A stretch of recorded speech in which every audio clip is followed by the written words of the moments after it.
Alright, once you've decided you have woven as far down as you want and you're ready to take your weaving off of the loom, here's how you do that. You're going to turn the weaving over to the back, and this diagonal string that we had tied together, we're going to cut that right in half, and I will pull that to one side, and then I'm going to cut, and it doesn't matter which side you do it, but I'm going to cut one of the warp strings next to it, and then I will take these two. You have to pull it out and around to the front so that you can see what you're doing, and I'm going to tie these together in a double knot. Then I'll turn it over, and I'll go to the other side, and I will cut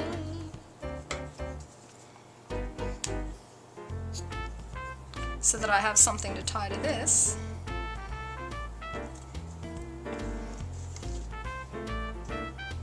And I will tie that in a double knot. I know these strings are a whole lot longer on the bottom than they are on the top. I'm not going to worry about that right now. I can trim those off at the end.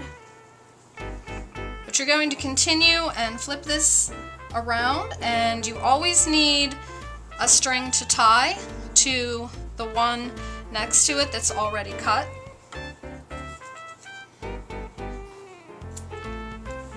From the back view, you're always going to see there will be two strings that will be cut, and then on the opposite end there'll only be one string that will be cut.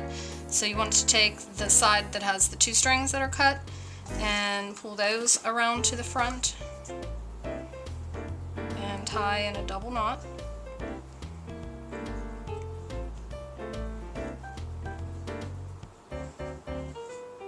Then I'll flip it around to the other side. Just keep track, make sure that the ones that you've already cut and tied don't come back through. So from the other side, just make sure that you keep those out of the way. Alright, I only have one string here, so I need to cut again so that I have two to tie together. Some people like to keep going on the same side, some people like to come to the opposite side and cut here and tie there. It doesn't really matter, as long as you're cutting one string over, taking the two and bringing it around to the front, tying it together in a double knot.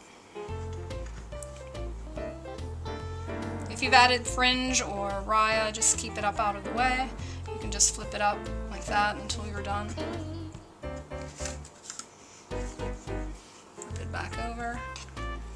Okay, again, as I said, I could start at either end here. I could cut this or I could cut this. It doesn't really matter. Just so I have two now cut that I can pull around and tie.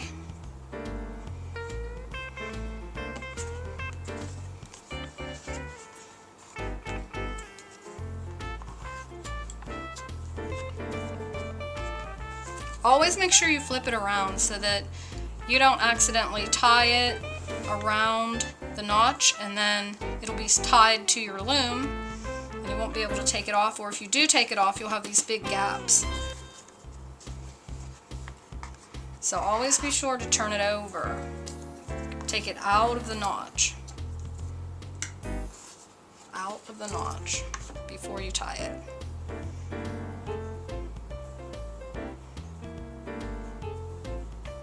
Make sure you tie it in a double knot so it won't come out.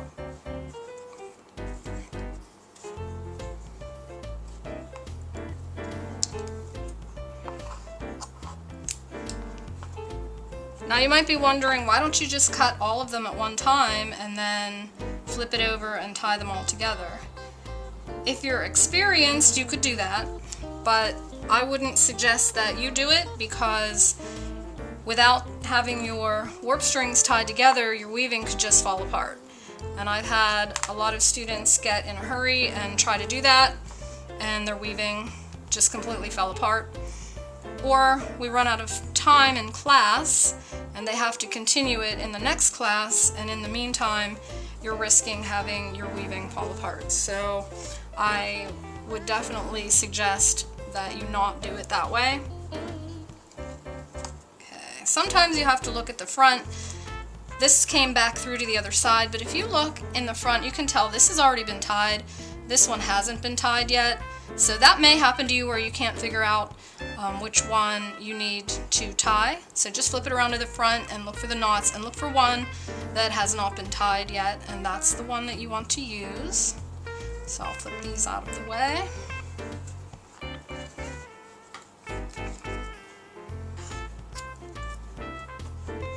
Again, don't tie it like this.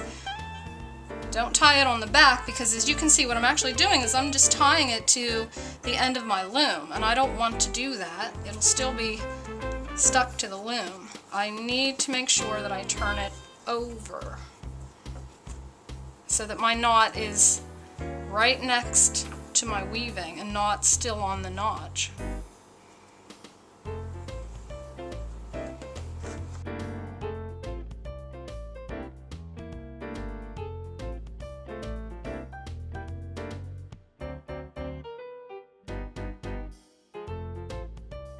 This last one you might flip over and say, oh no, I have one left over and I don't have anything to tie it to. What do I do?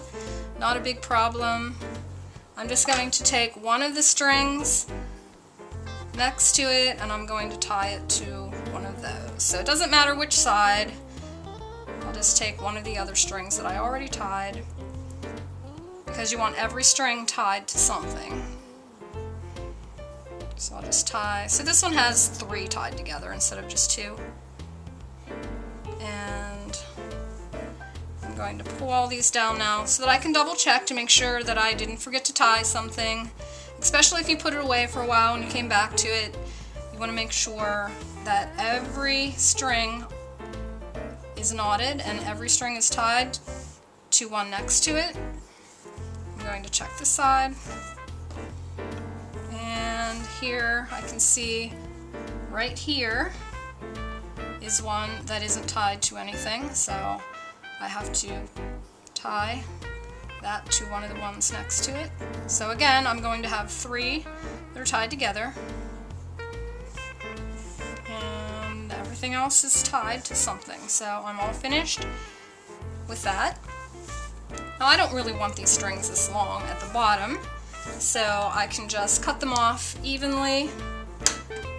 So I'll just pull them down and I'll cut them off. You don't want to cut right up here next to your knot, because if you do that, your knot could come apart, and if your knots come apart, your whole weaving comes apart.